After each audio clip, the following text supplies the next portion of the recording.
Welcome to my KBGK info channel. दोस्तों, अगर आप एक सीनियर सिटीजन है, मतलब आप एक वरिष्ठ नागरिक है और आपका उम्र 60 साल से ऊपर हो चुके हैं, चाहे आप एक महिला और पुरुष हो, मोदी सरकार 60 साल से ऊपर बुजुर्ग को कई सारे उपहार, तोहफे और सुविधा देश भर लोगों के लिए लेकर आया है। चाहे आप देश की किसी भी राज्य जिला में आप रहते हैं, इन सभी नए सुविधाओं को लाभ सभी सीनियर सिटीजन यानी वरिष्ठ नागरिक को 5 अप्रैल 2026 से ले पाएंगे। लेकिन बहुत सारे लोगों को मालूम ही नहीं है आखिर सीनियर सिटीजन किसको बोला जाता है, क्या क्राइटेरिया होता है सीनियर सिटीजन का। वास्तविक में जो गांव में रहते हैं तो उन लोगों को इसका बारे में कुछ मालूम ही नहीं है, क्योंकि वो लोग कम पढ़े लिखे होते हैं। तो दोस्तों, आप लोगों को चिंतित होने का कोई ज़रूरत नहीं है। हम आपको बताएंगे आखिर सीनियर सिटीजन किसको कहते हैं और वरिष्ठ नागरिक का उम्र कितनी होनी चाहिए। दोस्तों, पुरुष जिसका उम्र 60 साल से ज़्यादा है और महिलाओं जिसकी उम्र 58 साल से ऊपर है, तो वो लोग सीनियर सिटीजन यानी वरिष्ठ नागरिक का श्रेणी में पड़ता है। इन सभी बुजुर्ग लोगों का प्रधानमंत्री नरेंद्र दामोदर मोदी ने कई सारे सुविधा और लाभ देने का आस्था इसमें किए हैं। वास्तविक रूप में कई घर में कई व्यक्ति ऐसे भी होती है कि सीनियर सिटीजन यानी वरिष्ठ नागरिक को ठीक से देखभाल नहीं करते हैं, और कोई बुजुर्ग साथी ऐसे भी है जिनके पास ज़्यादा रुपया नहीं है, मतलब उनका आर्थिक स्थिति ठीक नहीं है, कमज़ोर है। ऐसे सभी सीनियर सिटीजन के लिए सरकार ने एक विशेष कानून बनाए गए हैं, जिससे अंतर्गत ये लाभ देने का बात किए हैं। तो इसमें लाभ कई सारी है। तो दोस्तों, आज इस वीडियो में हम आपको इन सभी लाभों से 5 बड़े लाभ बताएंगे जो 5 जुलाई 2025 से सभी सीनियर सिटीजन यानी वरिष्ठ नागरिक के ऊपर लागू होने जा रहा है। अगर आप भी सीनियर सिटीजन का विभाग में आते हैं तो समय रहते आप ये 5 महत्वपूर्ण जानकारी आप जरूर ले लीजिए। तो दोस्तों, अगर आप इस चैनल पे नए हैं तो वीडियो को लाइक और चैनल को सब्सक्राइब जरूर करिए, ताकि आगे भी इसी तरह वीडियो आपको देखने के लिए मिल जाए जो कि आपका काम का हो। और आपकी उम्र अभी कितने है और क्या आपको किसी भी तरफ कोई सरकार के तरफ से मिल रहे हैं कोई लाभ, तो कमेंट सेक्शन में जाके आप ज़रूर कमेंट करके बताइए।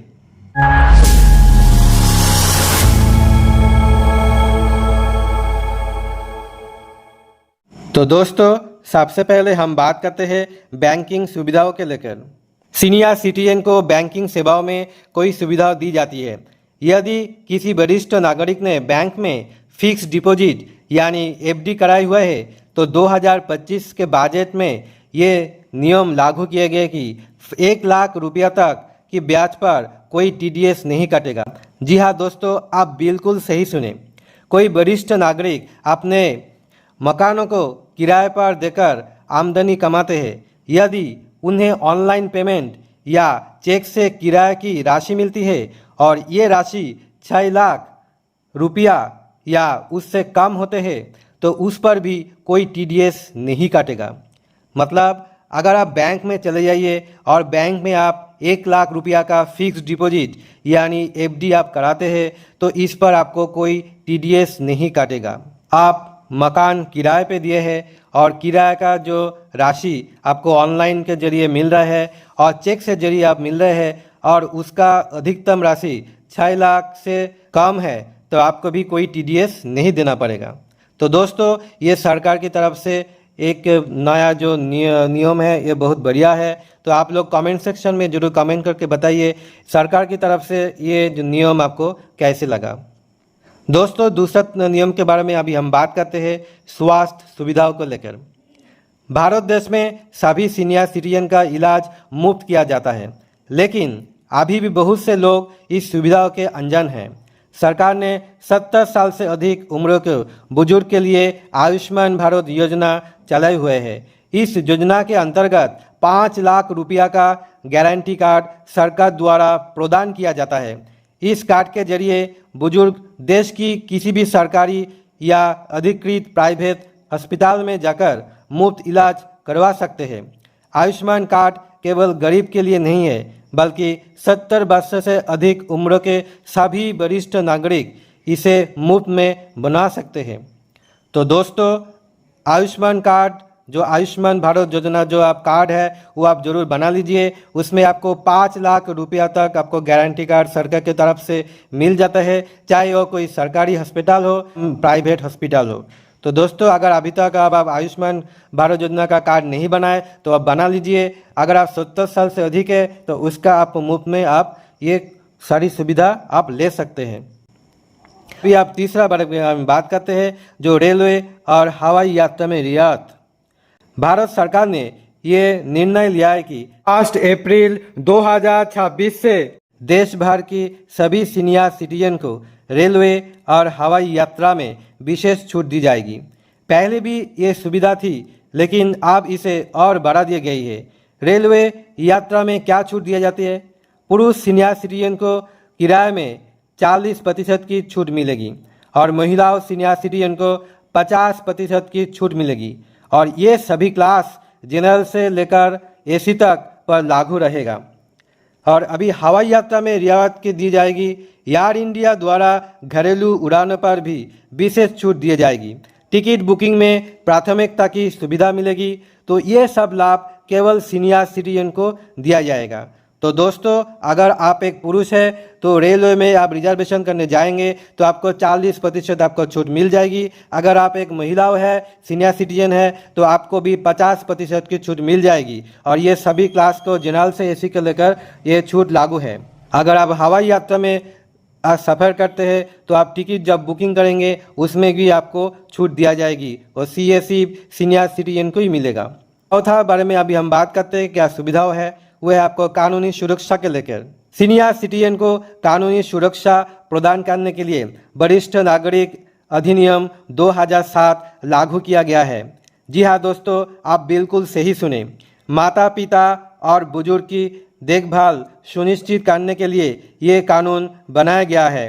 बुजुर्ग को अपनी संपत्ति और भरण पोषण का पूरा अधिकार दिया गया है, जिसमें अगर कोई उन्हें हकों से वंचित करता है तो वो कानूनी कार्रवाई के दायरे में आते हैं। सरकार द्वारा फ्री लीगल हेल्प भी उपलब्ध कराए जाते हैं, जिसमें वरिष्ठ नागरिक को मुफ्त कानूनी सलाह और सहायता दी जाती है। अक्सर देखा गया कि बुजुर्ग को संपत्ति या अन्य अधिकार से वंचित कर दिया जाता है, पर यह कानून से माध्यम से अपने अधिकार को रक्षा कर सकते हैं। अगर आप एक सीनियर सिटीजन हैं और घर पे आपका बेटा और बेटी आपको ठीक से देखभाल नहीं कर रहे हैं, तब आप वरिष्ठ नागरिक अधिनियम 2007 के तहत कानूनी का सहारा ले सकते हैं, और ये भी आपको फ्री में मिल जाएंगे। दोस्तों, अभी हम 5वां अधिनियम के बारे में बात करते हैं, वो है आपका सामाजिक सुरक्षा पेंशन के बारे में अभी हम बात करेंगे। दोस्तों, अगला लाभ सीनियर सिटीजन को दिया जाता है वो सभी को मिलता है जिसका आर्थिक स्थिति ठीक नहीं है। जो सीनियर सिटीजन आर्थिक रूप से कमज़ोर है उन्हें सरकार मासिक पेंशन प्रदान करती है। ये पेंशन राशि हर राज्यों में अलग अलग होती है। हरियाणा में 3,000 रुपया प्रतिमाह, दिल्ली में 2,500 से 3,000 रुपया प्रतिमाह।